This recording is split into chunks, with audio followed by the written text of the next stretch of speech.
आपका स्वागत है आपके अपने चैनल एग्ज़ाम तैयारी पे। हम क्या कर रहे हैं, क्लास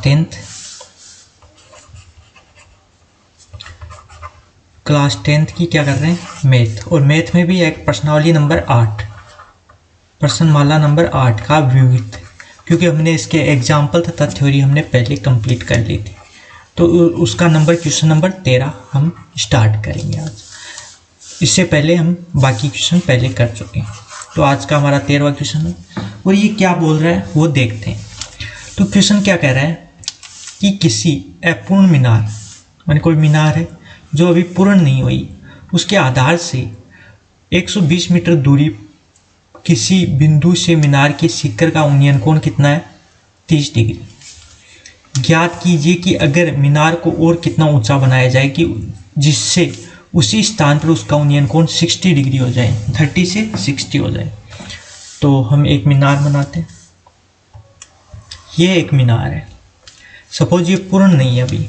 अब इससे क्या बोल रहा है कि 120 मीटर दूरी पे, इस मीनार से 120 मीटर की दूरी पे, ये 120 मीटर है दूरी पे एक बिंदु है। ये यहाँ से क्या बोल रहा है कि इस बिंदु मीनार के शिखर का उन्नयन कोण, तो यहाँ से इस मीनार का उन्नयन कोण कितना दे रखा है हमें, 30 डिग्री।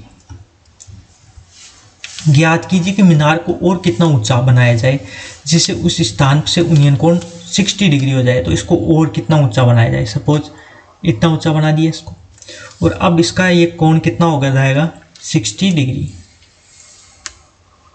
ये लो इतना बढ़ा दिया इसको, और ये कोण कितना हो गया 60 डिग्री। अब ये कोण कितना हो गया 60 डिग्री। तो आपको क्या ज्ञात करना है, जिससे उसी स्थान पर उन्नयन कोण 60, मतलब ये ऊंचाई आपको ज्ञात करनी है। ये तो बोल रहा है, क्या बोल रहा है कि ज्ञात कीजिए कि मीनार को और कितना ऊंचा बनाया जाए। तो और कितना ऊंचा बनाया जाए जिससे कि उसकी उन्नयन कोण तो और ऊंचा, सपोज ये वाली ऊंचाई आपको ज्ञात करनी है। सपोज ये ऊंचाई h है और इसको मान लीजिए h1। हल करने से बाद आप लिख सकते हैं, माने अपूर्ण मीनार की ऊंचाई, पूर्ण मीनार की ऊंचाई h मीटर है तथा उसे और h1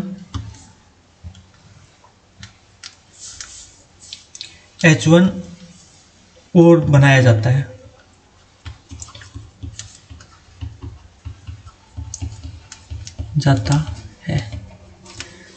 अब आपको ये निकालनी है, तो आप पहले ये वाला त्रिभुज लेंगे। तो इसके अनुसार इस कोण के जस्ट सामने होता है, यही तो होता है लंब, और ये आधार। करने से आपको कोई मतलब नहीं, न इसमें मतलब, क्योंकि आपको तो लंब निकालना, आधार आपको दिया हुआ, मतलब दो चीज़ दी हुई होनी चाहिए। तो कोण दिया हुआ है, आधार दिया हुआ है, और आप ये निकाल सकते हैं। तो आपको कौन सा लेना पड़ता है, ये तीनों हो तो टेन थीटा। टेन थीटा में होता है लंब बटे आधार। थीटा का मान हमें 30 दे रखा है, लंब हमें ज्ञात करना है, वो h1 हमने माना है, और आधार 120 है। तो h1 का मान आप निकाल लेंगे इससे। tan 30 का मान मैंने आपको बताया पहले भी, और हमने पढ़ा भी है पहले, कितना होता है 1/√3। तो यहाँ पे रख देंगे हम 1/√3, h/120। तो h का मान कितना आ जाएगा 120/√3। ये हमारे पास h का मान आ गया। आगे अब हम त्रिभुज लेंगे, ये वाला, ये पूरा। तो इसके अनुसार वही tan थीटा बराबर लंब बटे आधार। बस 60 के लिए लंब क्या होगा, ये पूरा होगा h1 + h2। ये तो होगा लंब पूरा, 60 लेंगे तब, ये वाला कोण लेंगे तब ये तो होगा, और आधार तो 120 ही रहेगा। तो tan 60 हो जाएगा यहाँ पे, और लंब कितना हो जाएगा हमारा h +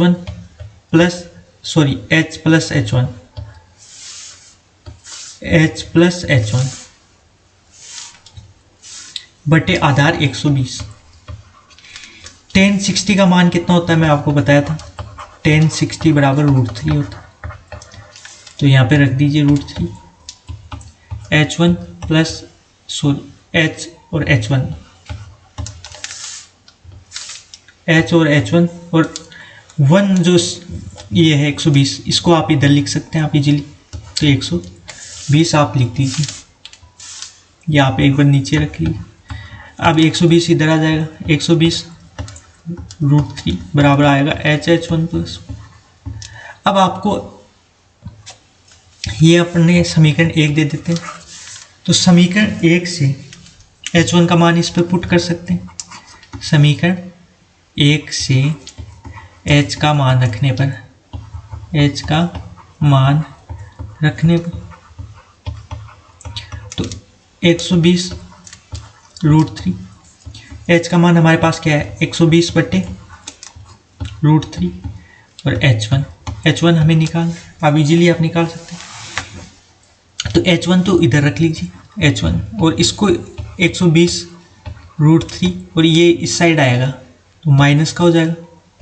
कौन आ रहा है ये H1 इधर है ही, तो 120/√3 एलसीएम क्या आएगा √3, तो ये क्या हो जाएगा 120,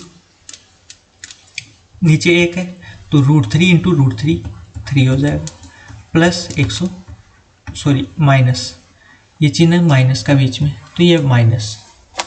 आगे आप सोल्व कर लीजिए।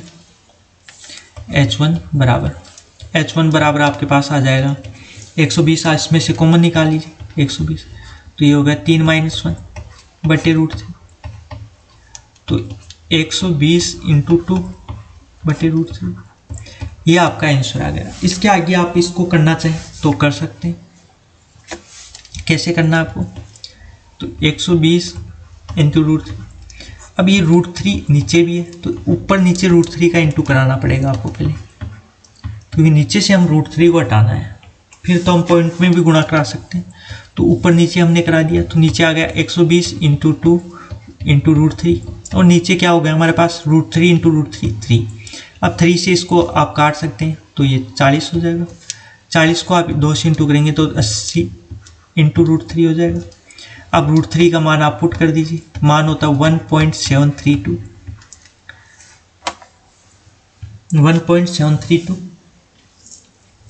1.732 को 8 से इंटू करा दीजिए, तो 8 एकम 8 8 दूनी 16, ये तो 0 है, 0 पॉइंट आगे से काट देंगे बाद में, तो ये 16 असल लगी 1, 8 का 3 से गुणा कराएंगे तो 8 में 16 24 सर 1 25 2 8 8 7 56 8 7 56 56 2 58 5 8 और 5 8 एकम 8 और 5 13, और अब पॉइंट क्या है, एक पॉइंट पे था, एक पे यहाँ पे, परंतु ये 0 भी है तो इसको 2 आगे छिड़का देना है, मतलब 2 पॉइंट आगे छिड़क जाएगा, तो ये हमारे पास आंसर आ जाएगा 100, मतलब ये 3 पॉइंट पे था तो 3 पे लगाना था तो यहाँ लगता, परंतु हमें इसको आगे छिड़का देना है क्योंकि 0 भी है तो 0 के मतलब, तो ये हो जाएगा हमारे पास 138.56, ये आपका आंसर आ गया। तो इस प्रकार आप इसको कर सकते हो, और मीटर में दे रखा है तो मीटर में आ जाएगा, ये चीज़ आपको ध्यान रखनी है। आप कभी भी देख, 0 होता है, 0 का मतलब होता है कि एक 10 से इंटू कराना। सपोज मैं आपको फिर से बता देता हूँ जिससे कि आपको अच्छी तरह समझ में आ जाए कैसे हम कर सकते हैं पॉइंट का। कभी भी पॉइंट हो तो 80 तो है ही हमारे पास, इंटू में क्या है 1.732, और इसको हमने इंटू कराते हैं हम कभी भी, तो 0 को कभी भी इसको ये लिख सकते हैं 8 इंटू 10 इंटू 1.732 लिख सकते हैं, तो ये 10 का इंटू कराते हैं, ये पॉइंट छिड़क जाता है और ये हो जाएगा 17.32, ये 0 गया हमारा यहाँ से 8। अब इसको आप इंटू करा लीजिए तो आपका आंसर आ जाएगा। आंसर क्या आएगा आपके पास, आएगा 138.56, क्योंकि 2 पे पॉइंट लगाना, गुणा कराने के बाद ये टोटल आएगा 8 का गुणा कराने पर ये पॉइंट है 2 पर, तो 2 पर हमने पॉइंट लगा दिया, और मीटर में हमारे को आंसर दे रखा है तो मीटर में कर देना है। तो ये आपको समझ में आ गया होगा कि किस तरह से हमें इसे सोल्व करना है। अब आज का हम नेक्स्ट क्वेश्चन देखते हैं।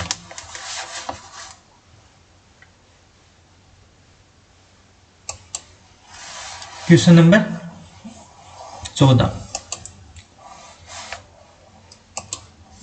तो क्वेश्चन नंबर 14 क्या बोल रहा है वो देखेंगे। तो 14 कह रहा है कि एक मीनार के आधार से 100 मीटर दूरी पर स्थित एक बिंदु से शिखर का उन्नयन कोण 30 डिग्री है, तो मीनार की ऊंचाई ज्ञात करें। ये काफी इजी क्वेश्चन है। एक मीनार दे रखा है आपको, मीनार से कितनी दूरी पे, 100 मीटर दूरी पे एक बिंदु है यहाँ पे, आप इसका नाम भी दे सकते हैं ए, और इससे मीनार के शिखर का उन्नयन कोण, मतलब शिखर का उन्नयन कोण कितना दे रखा है हमें, 30 डिग्री। तो मीनार की ऊंचाई ज्ञात करनी है। तो सपोज मीनार की ऊंचाई h है, h मान सकते हैं, ए बी और सी। तो आप लिख सकते हैं हल करने से, माना मीनार ए सी की बी सी की ऊंचाई h मीटर है।